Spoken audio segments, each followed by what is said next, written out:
بیوی سے ہم بستری کرنے میں مزہ کیسے آئے گا؟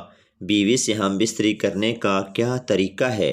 آج اسی کے بارے میں آپ کو بتانے جا رہا ہوں۔ بسم اللہ الرحمن الرحیم۔ رسول اللہ صلی اللہ علیہ وسلم نے فرمایا، جس طرح تمہارا تمہاری بیوی پر حق ہے، اس طرح تم پر تمہاری بیویوں کا بھی حق ہے۔ تمہارا حق تمہاری بیویوں پر یہ ہے کہ تمہارے گھر میں ایسے لوگوں کو آنے کی اجازت نہ دیں جنہیں تم اچھا نہیں سمجھتے، اور تم پر ان کا حق یہ ہے کہ تم ان کے لباس اور پہناوے میں اچھا سلوک کرو۔ ہم بستری سے نفرت ہونے لگے یا اگر بیوی سے ہم بستری کو دل نہ چاہے تو اس سے ہم بستری ترک کر دینا جائز نہیں، کیونکہ ہم بستری کا اس کا شرعی حق ہے، کیونکہ عورت کی شہوت مرد کی شہوت سے زیادہ ہوتی ہے۔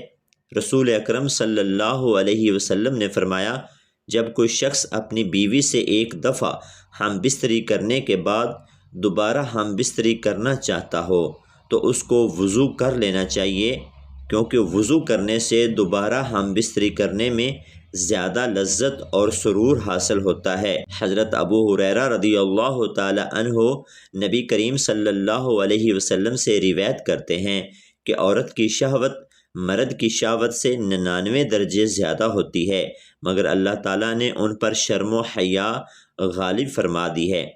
شرم و حیا عورت کا زیور ہے اور اس کی فطرت میں شامل ہے۔ اس طبی حیا کی وجہ سے عورت آداب میں خوب گھری ہوتی ہے۔ اس کے برعکس شوہر اگر اپنی بیوی کو شرعی افعال کی دعوت دے اور بیوی اسے انکار کر دے تو بیوی گناہ کی مرتکب ہوتی ہے۔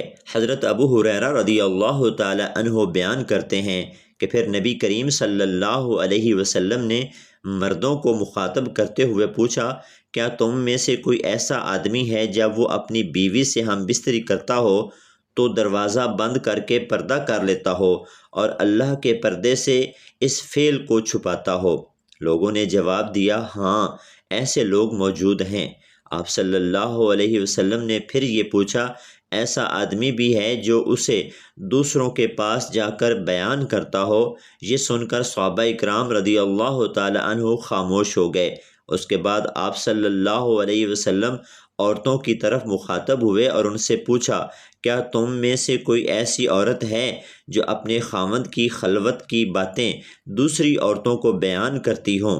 عورتیں خاموش رہی، لیکن ایک نوجوان عورت اپنے ایک گھٹنے پر کھڑی ہو کر رسول کریم صلی اللہ علیہ وسلم کی طرف جھانکتی ہے اور آپ کی باتیں سن کر کہتی ہے، یا رسول اللہ صلی اللہ علیہ وسلم، خلوت کا ذکر مرد بھی کرتے ہیں اور عورتیں بھی۔ تو آپ صلی اللہ علیہ وسلم نے فرمایا، جانتے ہو اس کی مثال کیا ہے؟ آپ صلی اللہ علیہ وسلم نے فرمایا، اس کی مثال ایسے ہے جیسے کوئی شیطان عورت کسی شیطان مرد کو سرے راہ مل گئی ہو اور اپنی حاجت پوری کی ہو اور لوگ ان کی طرف دیکھتے رہے ہوں۔ اللہ پاک نے بچہ دان پیدا کیا، آلات مباشرت پیدا کیے، مردوں کی پشت اور عورت کے سینے میں اولاد کا بیج پیدا کیا، شہوت کو مرد اور عورت پر مسلط کیا، تو ان باتوں سے جو مقصود الہی ہے وہ کسی عقل مند سے پوشیدہ نہیں۔ اگر کوئی شخص بیج یعنی نطفہ کو ضائع کرے اور شہوت کو کسی ہیلا سے ٹال دے تو وہ پیدائش کے مقصد سے منحرف رہے گا۔ علماء اور محدثین فرماتے ہیں کہ جب میاں بیوی مباشرت کرنے کا ارادہ کریں تو جسم کا لباس ہٹانے سے پہلے بسم اللہ شریف پڑھ لیا کریں۔ اس سے اللہ تعالیٰ ان کے گرد حفاظت کا ایک پردہ ڈال دیتے ہیں۔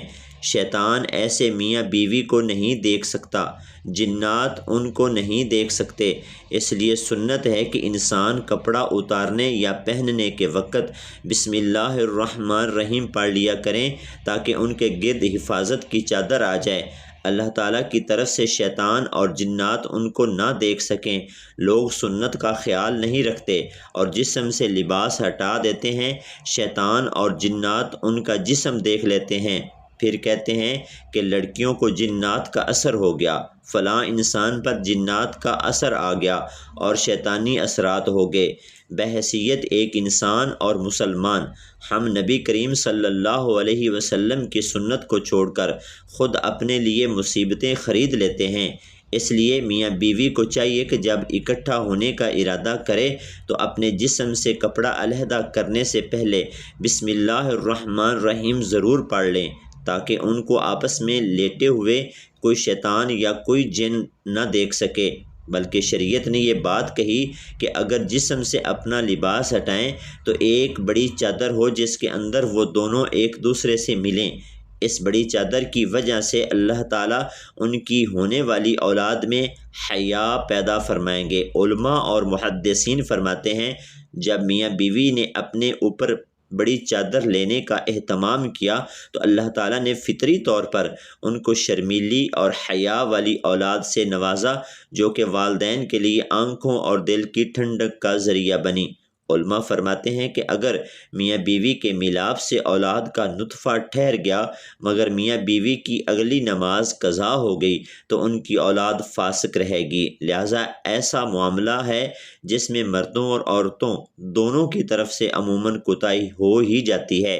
میاں بیوی کی مقاربت کے بعد اگر اگلی نماز فجر کی ہے تو سستی کی وجہ سے قضا ہو گئی۔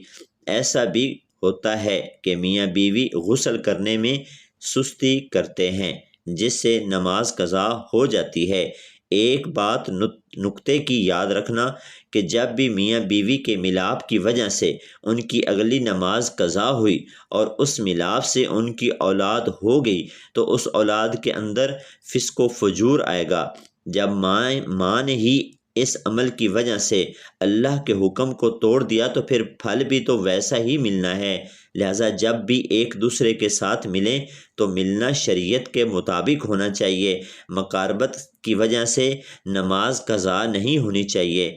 بے شرمی اور بے حیائی کا معاملہ نہ ہو بلکہ اللہ تعالیٰ سے نیک اولاد کی تمنا ہو۔ جانوروں والا مسئلہ نہیں ہونا چاہیے۔ رسول اللہ صلی اللہ علیہ وسلم نے فرمایا تم لوگ ننگے ہونے سے بچو کیونکہ تمہارے ساتھ وہ فرشتے ہوتے ہیں جو تم سے جدا نہیں ہوتے۔ وہ تو صرف اس وقت جدا ہوتے ہیں جب آدمی غسل وغیرہ کرنے جاتا ہے یا اپنی بیوی کے پاس جا کر اس سے ہم بستری کرتا ہے۔ اس لیے تم ان فرشتوں سے شرم کھاؤ اور ان کی عزت کرو۔ دعا ہے کہ اللہ تعالیٰ میرا سنانا اور آپ کا سننا اپنی بارگاہ الہی میں قبول اور منظور فرمائے۔ اللہ تعالیٰ ہم سب کو دین کو سمجھنے اور اس پر عمل کرنے کی توفیق عطا فرمائے، اور اللہ تعالیٰ ہم سب کو شریعت کے مطابق ہم بستری کرنے کی توفیق عطا فرمائے، آمین۔ ناظرین، کومنٹ سیکشن میں اللہ تعالیٰ کے 99 ناموں میں سے ایک نام ضرور ٹائپ کریں۔